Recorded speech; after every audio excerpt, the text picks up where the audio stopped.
Olá pessoal, tudo bem? Começando aqui mais uma aula de física e o tema da aula de hoje é dinâmica. Na dinâmica, nós vamos estudar a relação entre o movimento, que foi tema das aulas passadas, e a força. Então a gente vai precisar primeiro definir o que é força. O conceito de força ele é bem intuitivo, né? A gente consegue compreender muito bem o que é uma força, mas a gente vai definir aqui força como uma interação entre dois objetos. Então a gente vai entender que um objeto vai estar fazendo a força e o outro vai estar sofrendo a ação da força. E essa força, ela causa um efeito, né? Essa força, ela vai produzir o quê? Ela vai produzir uma aceleração e ou uma deformação. Então pode acontecer os dois, né? Aceleração e deformação, ou pode acontecer somente a aceleração ou somente a deformação. Mas é muito importante a gente entender que a aceleração ela é produzida por uma força. Beleza? Vamos lá, continuando. A unidade de medida da força no Sistema Internacional de Unidades é o Newton, em homenagem ao físico inglês Isaac Newton. Continuando aqui, nós temos o aparelho, o instrumento utilizado para medir a força. Ele é chamado de dinamômetro e você consegue encontrar ele por aí se você procurar por uma balança de peixe. Ele recebe esse nome porque era muito utilizado nas feiras, né? Ainda é hoje em dia. Se você for numa feira, você tem as balanças normais, mas de vez em quando você vai se deparar com um instrumento parecido com esse aqui. Bem, esse instrumento, tá?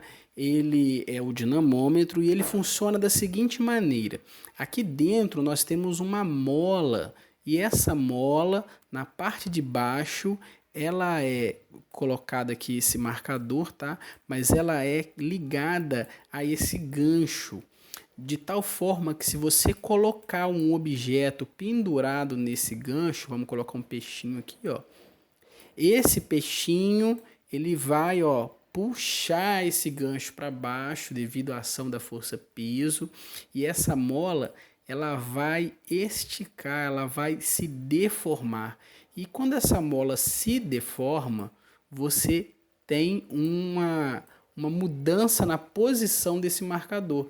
O marcador que estava aqui em cima, ele desce, indicando um novo valor, o valor do peso do peixe. Então, o dinamômetro, ele utiliza a força elástica para medir a força que está sendo aplicada nessa parte aqui, tá bom? Continuando, nós vamos classificar as forças. Existem dois tipos de força: a força de contato e as forças de campo. Bem, as forças de contato são aquelas que precisam que os corpos entrem em contato. Você precisa tocar no objeto para movimentar ele. Por exemplo, quando você vai empurrar uma bicicleta ou você vai puxar um travesseiro. Então você está fazendo o que? Você está encostando no objeto para exercer a ação da força. A força de campo, ela pode acontecer à distância. Por exemplo, quando você está brincando com dois ímãs, onde um ímã empurra o outro ímã, mesmo sem encostar, ele consegue empurrar um outro ímã à distância. Essas forças que interagem, que atuam à distância, elas são chamadas de forças de campo. Beleza? Vamos lá. Força resultante. Pode acontecer de no mesmo objeto estejam atuando mais de uma força. Nesse caso, nós precisamos somar essas forças, mas não é uma soma qualquer, é uma soma vetorial. O que difere uma soma vetorial de uma soma escalar, de uma soma comum? Na soma vetorial, a direção e o sentido da força devem ser levados em consideração. Nós temos aqui nesse slide três casos básicos, três casos fundamentais que a gente precisa conhecer. O primeiro caso é quando essas duas forças atuam na mesma direção e sentido. Quer dizer, as duas estão para a direita. Nesse caso, nós vamos somar esses valores.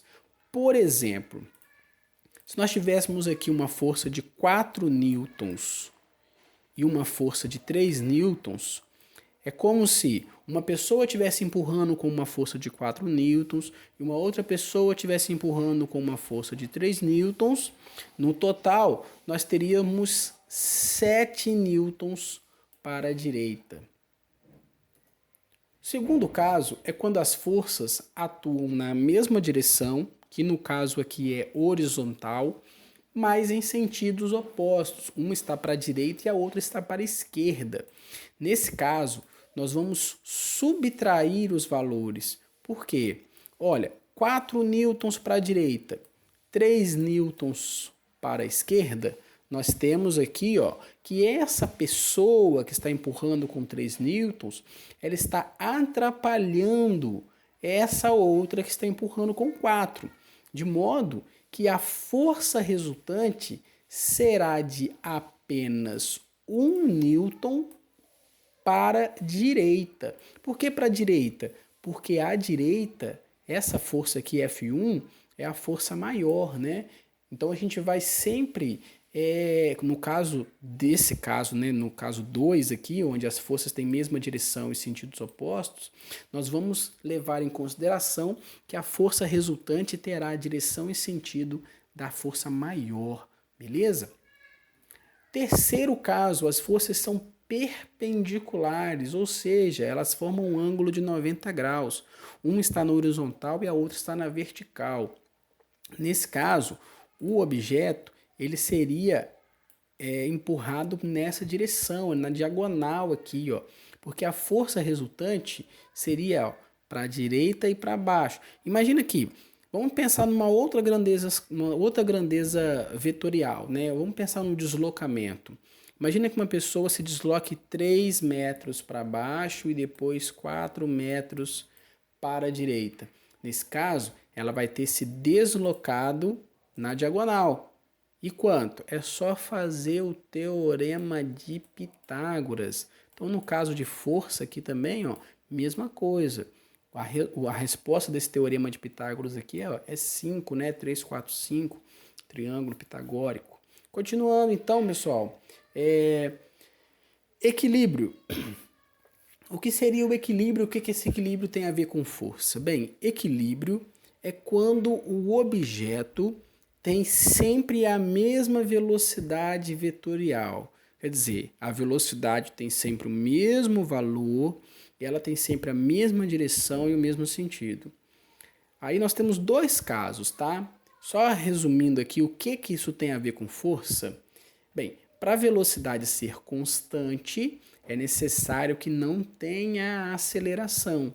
E para não ter aceleração, eu não posso ter força, beleza? Então a força resultante aqui tem que ser igual a 0, tá? Então, ó, como a velocidade é constante, a força resultante é igual a 0, beleza? Perdão aqui a letra que eu estou fazendo com o mouse, tá? Ridículo isso, mas tudo bem. Vamos lá, equilíbrio estático. Bem, eu falei que existem 2 situações de equilíbrio, o estático e o dinâmico. O estático é quando a velocidade é igual a 0.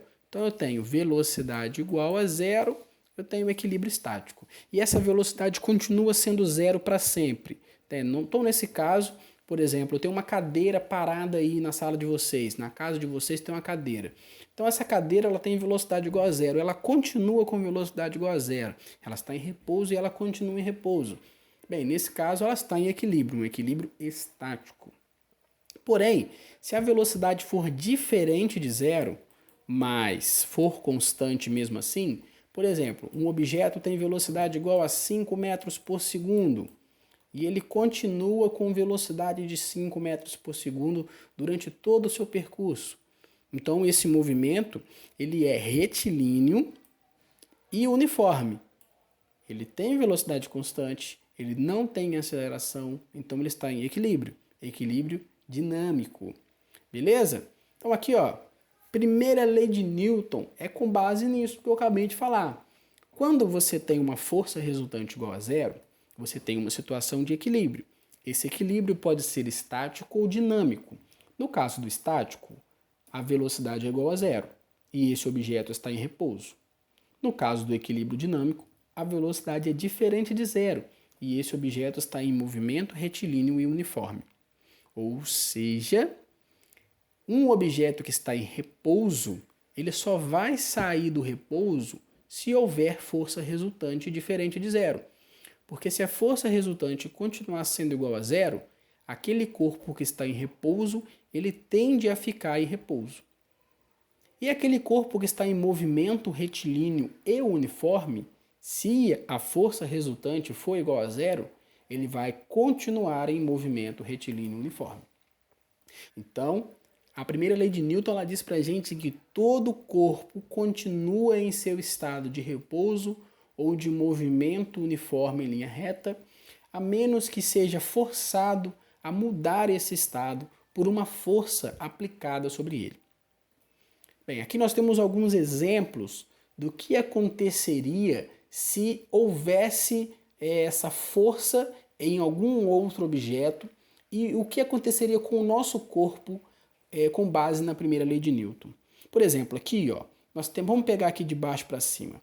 Nós temos o rapazinho sentado nesse caixote, o cachorro também em repouso, mas o cachorro começa a se movimentar. Então houve uma força aqui no cachorro, tá? No carrinho, mas o menino que estava em repouso, ele tende a continuar em repouso. Por isso que a gente vai ter a impressão que ele é jogado para trás, mas na verdade ele só continua no mesmo lugar. O carrinho é que vai para frente. Na segunda situação, nós temos aqui o cavalo, tá? E o rapaz em cima do cavalo, e o cavalo para. Opa, houve uma força ali no cavalo para o cavalo parar, mas o cowboy, né, esse rapaz, ele estava em movimento e ele tende a continuar o seu movimento.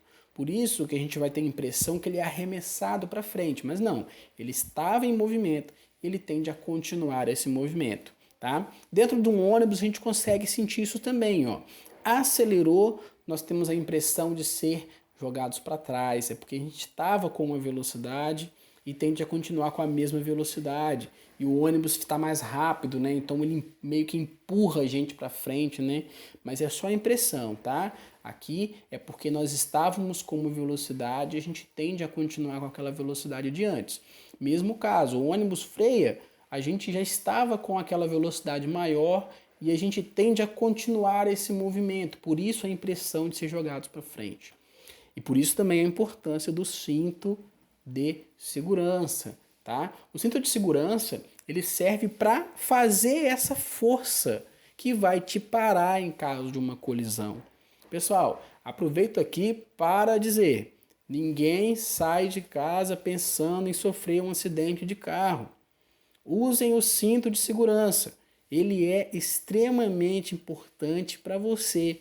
Não é lei de trânsito que tem que fazer você usar o cinto, não. É lei de Newton, tá? Então você, por exemplo, que está com o carro a 80 km por hora, se acontecer do carro bater e você não está de cinto de segurança, o que vai parar o seu corpo é o para-brisa. E se você passar do para-brisa, quem sabe aí outra coisa. Então, por favor, utilizem o cinto de segurança, inclusive no banco de trás. Bem, mas voltando aqui ao carro, vocês já viram que quando o carro faz uma curva, né, a gente tem a impressão de que é jogado para um lado, né? Por exemplo, o carro fez uma curva para a direita. A gente tem a impressão que o nosso corpo foi jogado para a esquerda. E por que isso acontece? Por conta da primeira lei de Newton. Olha aqui um exemplo. Nós temos um carrinho e ele está se movimentando a princípio em linha reta, né? A princípio aqui em linha reta, só que ele vai fazer uma curva. Ele vai virar para a direita, tá? Então, vamos imaginar que você está aqui, ó, atrás do motorista. Quando esse carro fizer a curva, a tendência do seu movimento é continuar esse movimento em linha reta, porque não teve nenhuma força atuando em você. Então você vai bater a cabeça na janela da esquerda. Por quê? O carro virou para a direita, houve uma força aqui no carro, mas em você não. Então, quando o carro vira para a direita, você tem a impressão de que é jogado para a esquerda, mas na verdade você está continuando o seu movimento em linha reta. Beleza, pessoal, por hoje é só. Estamos ficando por aqui. Um abraço.